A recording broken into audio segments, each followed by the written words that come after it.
گزار چکے تھے کہ ذہن کیا بن گیا تھا؟ غلاموں. آپ اگر غلام بنے رہو نا کچھ دن تک تو آپ کا دماغ میں مینٹل لیول کیا ہو جاتا ہے. جو لوگ بچوں میں زیادہ رہتے ہیں نا تھوڑے دنوں میں بچکانہ حرکتیں شروع کر دیتے ہیں. صحبت کا بہت گہرا اثر ہوتا ہے. خوب سمجھ لو, اگر آپ پڑھے لکھے لوگوں میں بیٹھو گے تو آپ کیا بن جاؤ گے؟ سنجیدہ, سیریس ہو جاؤ گے. آپ اگر ہر وقت مسخروں کے ساتھ بیٹھو گے تو چھچھورے بن جاؤ گے. آپ سنجیدگی آپ میں سے ختم ہو جائے گی.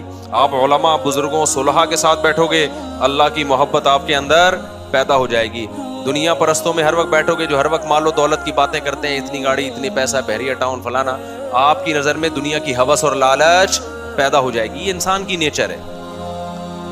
تو اچھے لوگوں کے ساتھ بیٹھا کرو. سمجھتے ہو آج ہمارا مرغا مرغی جو ہے نا ایک دیسی ہے, وہ ہر وقت دہشت گردی. ایک فینسی بھی ہمارے پاس تھائی لینڈ کی نسل, وہ مرغا بھی بڑا تمیز کا اور مرغی بڑی تمیز کی. ہمارے ایک پٹھان دوست ہیں, آج ان کو میں لے کر گیا اپنے پنجرے میں. انہوں نے کہا ان پورے پنجرے میں نا آپ کے کیج میں پڑھے لکھے یہی لگ رہے ہیں, یہ دو مرغے. مجھے ان کا تبصرہ بڑا اچھا لگا. انہوں نے کہا یہ جو مرغا مرغی ہے نا اس پورے پنجرے میں مجھے صرف یہ دو پڑھے لکھے لگ رہے ہیں, باقی سارے ان پڑھ اور جاہل. وجہ اس کی ہے کہ وہ ہر ایک دوسرے کو جب کوئی موقع ملے, وہ کوئی نیا بندہ آئے اس کو چھیڑ رہا ہے. وہ کہا پڑھے لکھے صرف یہ لگ رہے ہیں. میں نے کہا یہ پٹ رہے ہیں سب سے زیادہ یہاں پہ. اچھا خیر, تو میں نے کہا یہ پڑھے لکھے ہیں, یہ بھی ان کے ساتھ رہ کے ان پڑھ نہ بن جائیں. تو اب مسئلہ کیا ہے؟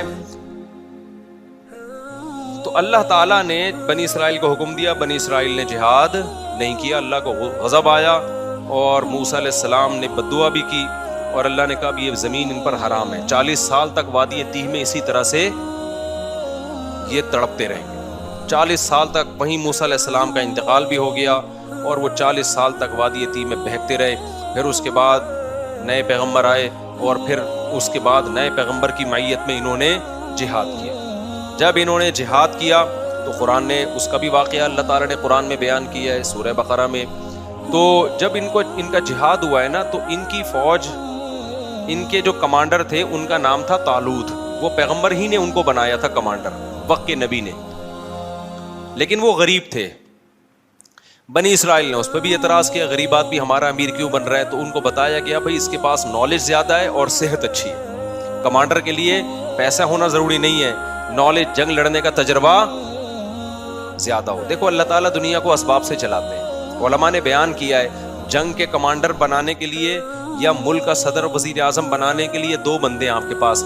ایک بہت نیک ہے, نالج اور تجربہ نہیں ہے اور اس کو پتہ نہیں ہے کیا کرنا ہے, اور ایک برا ہے لیکن اس کے پاس ایکسپیرینس ہے, صلاحیت ہے. تو برے کو بنایا جائے گا, نیک کو نہیں بنایا جائے گا. بات نہیں آ رہی سمجھ میں؟ جب میں یہ بات لوگوں کو بتاتا ہوں لوگ کہتے ہیں یار یہ کیا بات ہے, تقوی کی تو بڑی اہمیت ہے. میں ان سے کہتا ہوں مجھے ایک بات بتاؤ, آپ جب گھر میں ڈرائیور رکھتے ہو گاڑی چلوانے کے لیے, ایک بندہ ہے تہجد گزار ہے, تبلیغ سے حضرت جیسے 4 مہینے لگا رہے ہیں ماشاءاللہ, کتنے وقت کے لیے نکلے ہوئے ہیں حضرت آپ؟ سالانہ چلہ, ماشاءاللہ ماشاءاللہ. تو وہ بھی سالانہ چلے کے لیے نکلا ہوا تھا, ابھی تازہ چلہ لگا کر آئے, لیکن وہ گاڑی چلانی نہیں آتی. دوسرا گٹکا بھی کھاتا ہے, پان بھی کھاتا ہے, چرس بھی پیتا ہے, لیکن گاڑی چلانا اس کو آتی ہے. تیسرا کوئی آپشن آپ کے پاس نہیں ہے, تو ڈرائیور کس کو بناؤ گے آپ؟ نیک کو تھوڑی بناؤ گے. بولا کہ بھائی تو بہت نیک ہے لیکن جو کام تجھے دیا جا رہا ہے تجھ میں اس کی صلاحیت نہیں ہے. ہاں نیک ہونا, دونوں ڈرائیور اگر ڈرائیور ہیں پھر جو نیک ہے اس کو ترجیح دی جائے گی. پھر دیکھا جائے گا یار اس کا 4 مہینے لگے ہوئے, اس کے نہیں لگے, میں کم از کم اگر کسی کو ڈرائیور رکھوں گا تو میں 4 مہینے والے کو ترجیح دوں گا. یار یہ ڈرائیور بھی ہے اور نیک بھی لگ رہا ہے, یہ ذکر اذکار کرے گا فارغ وقت میں, گانے نہیں سنے گا گاڑی میں بیٹھ کے, چرس نہیں پیے گا. سمجھتے ہو کہ نہیں سمجھتے؟ تو ہمیشہ کام اس کے سپرد کیا جاتا ہے جو کام کا اہل ہو. یہ نبی کی بھی سنت ہے, صحابہ کی بھی سنت ہے, پیغمبروں کی بھی سنت ہے. تو پیغمبر نے طالوت کو امیر بنا دیا اور کہا کہ اللہ کے حکم پہ بنا رہا ہوں. لوگوں نے کہا یہ تو پیسے ہی نہیں ہے ان کے پاس, غریب آدمی. تو پیغمبر نے کہا اس کی غربت کو مت دیکھو, اس کی صحت بھی ہے. لڑائی کے لیے کیا چاہیے؟ صحت چاہیے. کمانڈر ہونے کے لیے جگرا چاہیے, صحت, کانفیڈنس, دل مضبوط. اور دوسرا علم ہے اس کے پاس, نالج ہے, نقشوں کا پتہ ہے, کدھر سے جانا ہے, کدھر سے ٹن مارنا ہے, دشمن کے حملے کیا ہوتے ہیں, ان کی چالوں کو سمجھتا ہے یہ. لہذا یہ طالوت کیا بنے گا؟ یہ تمہارا کمانڈر بنے گا. سمجھتے ہو کہ نہیں سمجھتے ہو؟ تو طالوت کو بنا دیا گیا. بولو کمانڈر. اسی طالوت کی فوج میں حضرت داؤد تھے جو ابھی تک پیغمبر نہیں بنے تھے. بنی اسرائیل کی ایک عام فرد تھے اور حضرت یعقوب علیہ السلام کی اولاد میں تھے, ظاہر ہے بنی اسرائیل میں سے تھے. اب کیا ہوا ہے کہ جب یہ لشکر گیا ہے لڑنے کے لیے تو یہ بہت تھوڑے تھے اور دشمن بہت زیادہ. تو اللہ نے ان کو امتحان میں ڈالا کیونکہ اسباب کی دنیا میں بڑا مشکل تھا. تو اللہ چاہتے تھے اسباب تو ہے نہیں تو تقویٰ تو ہونا کم از کم. اسباب بھی نہیں ہے, تقویٰ بھی نہیں ہے, تو پھر کس چیز کی پتہ ملے گی بھائی, اللہ کی مدد کیوں آئے گی. افغانستان میں طالبان نے امریکہ کو بھگا دیا نا, تو اسباب تو نہیں تھے, لیکن اس اسباب کی تلافی کس چیز نے کی ہے؟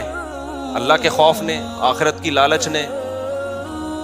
تو دونوں ہی چیزیں نہ ہوتی تو پھر پلڑا کس کا غالب تھا؟ اللہ کہتا ہے وہ بھی ایسے ہی تم بھی ویسے ہی, تو پاور تو اس کے پاس ہے, تو تمہیں کس بات کی میں فتح عطا کروں؟ سمجھتا نہیں ہے نا بات کو.